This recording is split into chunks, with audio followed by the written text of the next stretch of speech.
Hello, welcome here. So, today I want to talk about something I always hear people talk about me, and they're like, you're always composed, you're always calculated. When people should panic, you are just so calm. And some people ask me, how do I do it? And I think, yeah, why not make a video about it? Here we go. Here you have it. I hope this inspires you to be composed, to be calculated.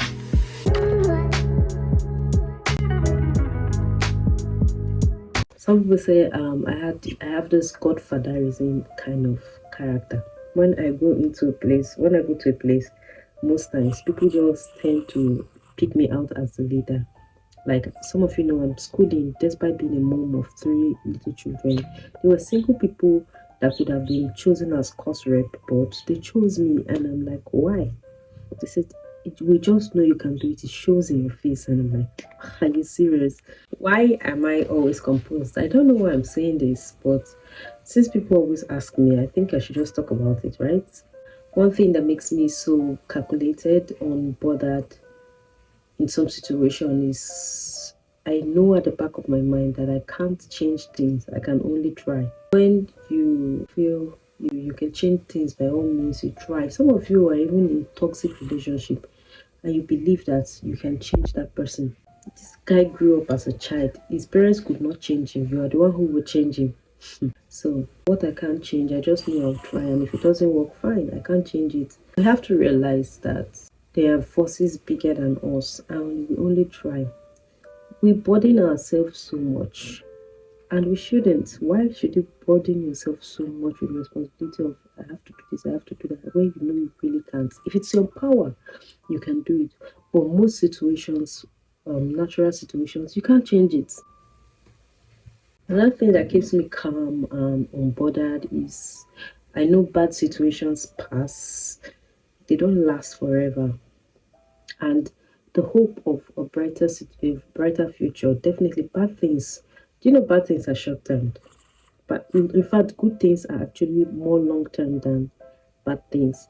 Check statistics. Good thing lasts longer than bad things.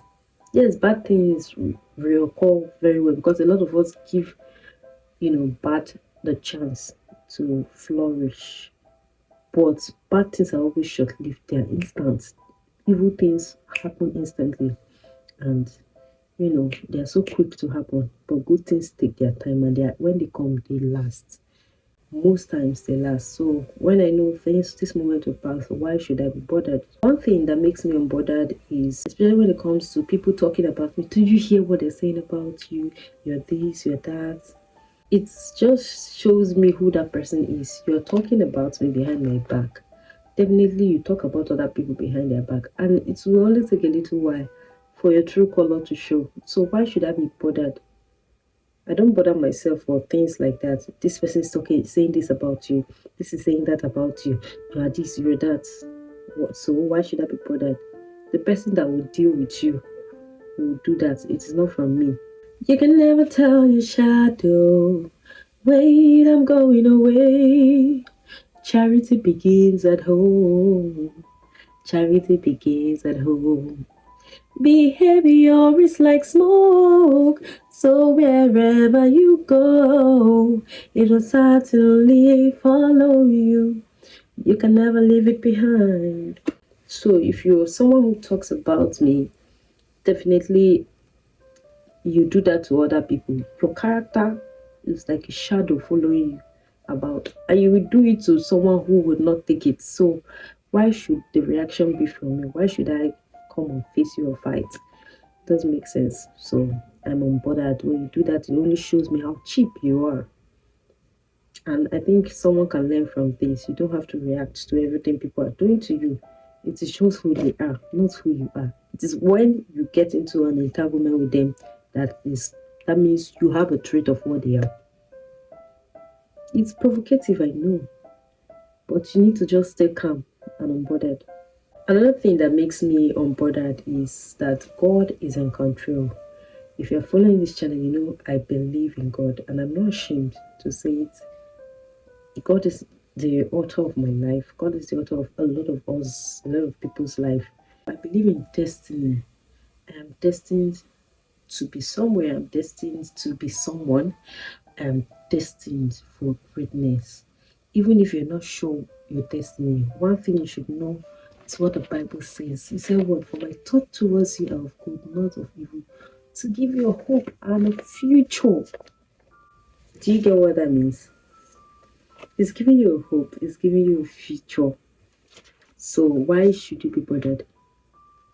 Yes, your current situation, one thing with us is we don't look far, we only look at the surface. What is closer to me? The reality around me is not speaking any sense to me. And do you believe in God? If you believe in God, you won't be bothered. You will just notice a funny challenges around me and they will pass.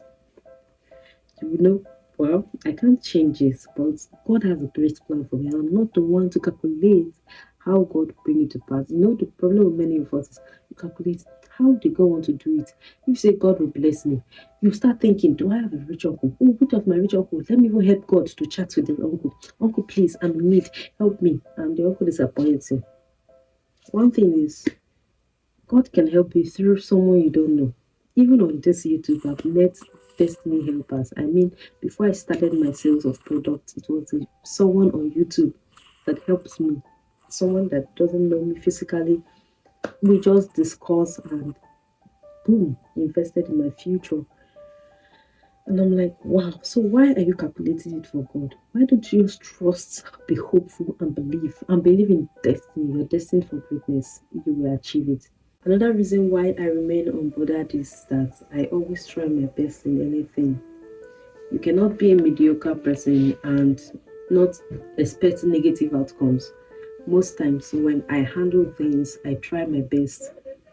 You know, being the course rep in my as I'm going to school, sometimes in order not to neglect anyone, I try to delegate assignments. So we're supposed to produce a newspaper. I delegated it to someone in the class who showed serious interest. Even at television production, I said, you will be the president of this production and all that, because those people had experience. When everything came out, it was not properly managed. And so some people started blaming the course rep, which is me. Why didn't you handle it yourself? We know whatever you handle, you put in your best, even if it means sleepless nights. And I started laughing. So the one I handled, which is magazine production, in 2 weeks, we're done with the design and layouts, just ready for printing. And magazine production of close to 80 pages. I did it. I put my all in it, and we're done. Why? That's why I remain unbothered, because I know I always try my best. If it still goes wrong, I have the conscience that at least Caroline, you tried your best. Just didn't go the way you expect it to go. Another thing that makes me unbothered is I consider myself bigger than my contender. So a situation where someone is facing me, contending with me, and just always on my neck.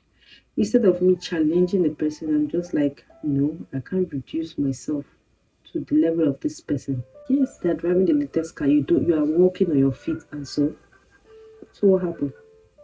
Do you know what that wealth and clothes covers in there? Do you know what they face? You are healthy. It's just money you don't have, and the money will come because you have a destiny. It will come when it's time. Look at your pace. That is me.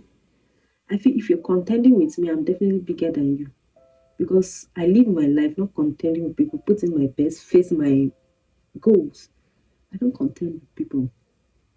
So if you come to me and just want to shove it at my face and my face, you have a lot of insecurities and you're just trying to pacify yourself of all your brokenness and shattered and how shattered you are. You're just trying to pacify yourself by trying to trample on me. And it's fine. Which means my life is great and yours is not. Even though you have it, you have the money and everything. You don't have the joy, you don't have the peace, you don't have the self-confidence, you don't have the love. Because if you have love, you will meet love. Another thing that makes me unbothered is I'm always happy for people. When someone comes, and that's why I love LinkedIn. Well, do you know why? One thing about LinkedIn, you come on LinkedIn, you see a lot of announcements.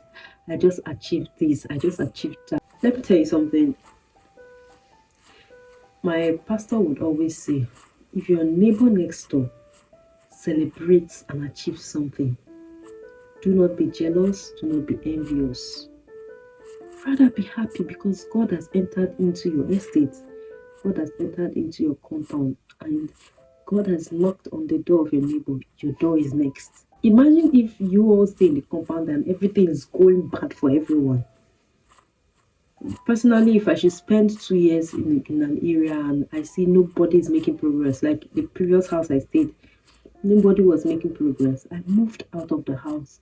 And the first time I moved into this place, a small place, but the love of God is around here. You could see people achieving different things in what they're doing.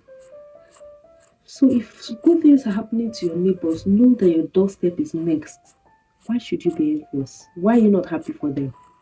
So why should every all just stay in the compound and nothing good happening around you? That means you're an evil spirit. If you don't want good things to happen around you, if you're not sincerely happy for others, remove envy from your heart. Remove um being sad over unnecessary things. You're just causing pain for yourself. And you know what? Life is short. We have just little time on earth. Enjoy the moments, value the moment, appreciate God for the moments. That will be all. I hope you could pick one or two from this and let me know your thoughts in the comments. And is there something bothering you like me to talk about? Why not drop it in the comments? We'll have a conversation on that. Maybe my next video. And yeah, I'll be mentioning your name and what you want me to talk about. Thank you for watching. Please subscribe. I have so much to pour out to you. Thank you. I'll see you in my next video and